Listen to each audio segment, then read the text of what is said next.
can I ask you about broccolini? Because I love Yeah. broccolini. But when you prep it, do you peel off those little leaves? Like, do you strip it right down so it's just the stem and the bushy head? Yeah, I normally remove the leaves. You don't need to, Yeah. though. Like, they're edible. I know, but there's something about it. But it's such a pain in the ass to go through, especially when you've got a bunch of pots and pans going, and you're sort of cooking a big because I cook in bulk for me and Jem, and to peel off those little goddamn leaves, and also I wouldn't. the environmental catastrophe of the amount of rubber bands. Like each broccolini comes with 2 rubber bands. By the end of it, I've got like this little ball of rubber bands. I'm like, can we find another solution that isn't the rubber bands to keep these together? I agree with that. And also, like, if I'm cooking broccolini, so normally what I would do is like I would like parboil it or whatever you call it, where you just like put hot water on it. Like, so you just put it in a bowl, you pour some like hot water out of the kettle on it, and then you just like lightly, fry it or whatever, or grill it or whatever it is that you're going to do to it. I don't bother. You blanch it. You blanch it. That's right. You blanch it, and then you and that seems to work. It's Australian broccolini. Did you know that? Like, they don't have broccoli. Like, what? It's an Australian invention. I thought it was Italian. Broccolini. Yeah, I know. It sounds like it should be Italian. Don't they own the rights to James Bond, the Broccolini family? It's only called broccolini if it's from the Broccolini area of Italy. So when the moon hits your eye like a big pizza pie, broccolini. Let me hear the, let's try to find broccolini, Wikipedia. Here we go. Broccolini, or baby broccoli, is a green vegetable. I'm going to eat one of my asparagus stems. Go. Yeah, okay. Sweet baby broccoli is a green vegetable similar to broccoli, but with smaller florets and longer, thinner stalks. It is It's a hybrid. Did you know this? It's like a mutant. It's a mutant. It's a hybrid of broccoli and gailan, which is like Chinese kale or Chinese broccoli. So. Oh, mate, you know how I feel about that. I don't like none of that Chinese broccoli, mate. Australian only broccoli. Well, you know what? I've made a mistake too, because it is not.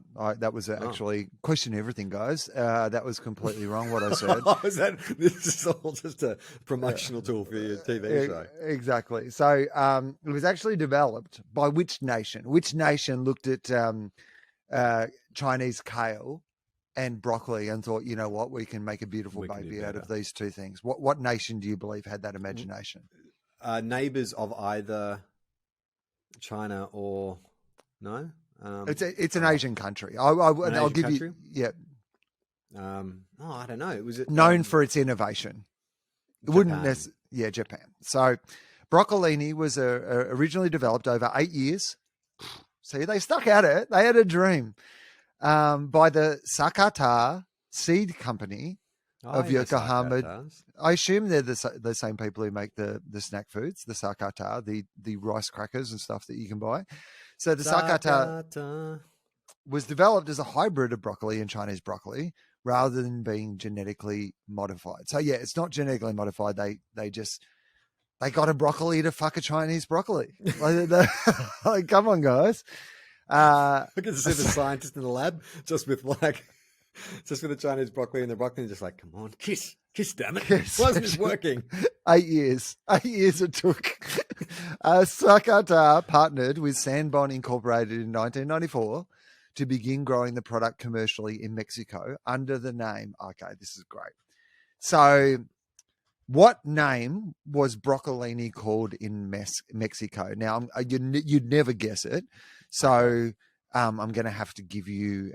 is it L something? L Brocca? No. So I'm going to say that it's not inspiration, but it's close. So yes, you're guessing in the right way. The last bit is piration, right? Okay. So all you need is the first couple of letters. Unspiration, herbspiration, oospiration, espiration. Right. These are all good guesses and make as much sense as aspiration, which is what it was. Aspiration. Okay.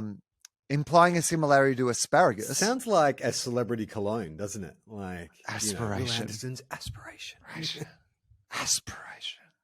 Do you like broccoli and Chinese broccoli? Aspiration. Smell like the greenest of the green. You know what it takes.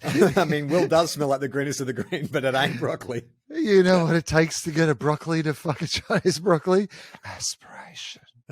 So, no, apparently it was meant to make people, because it looks a bit like asparagus. So aspiration was meant to, it may be like a type of asparagus. Right, that makes sense. After first becoming available in US markets in 1996, in 1998, Sakata began a partnership with the Man Packing Company in America and marketed the product as Broccolini. So it only became Broccolini in 96 in America. Oh. So there you go. All right. Yeah, right. That is interesting. Oh. Yeah, well, broccoli and broccolini is the cornerstone of my healthy eating. It is the number one vegetable that I will consume multiple times a day. Broccoli is it's a wonderful. It has full of fiber, full of vitamins and minerals as well. To see the full video, join our Patreon. Patreon.com/TOFOP.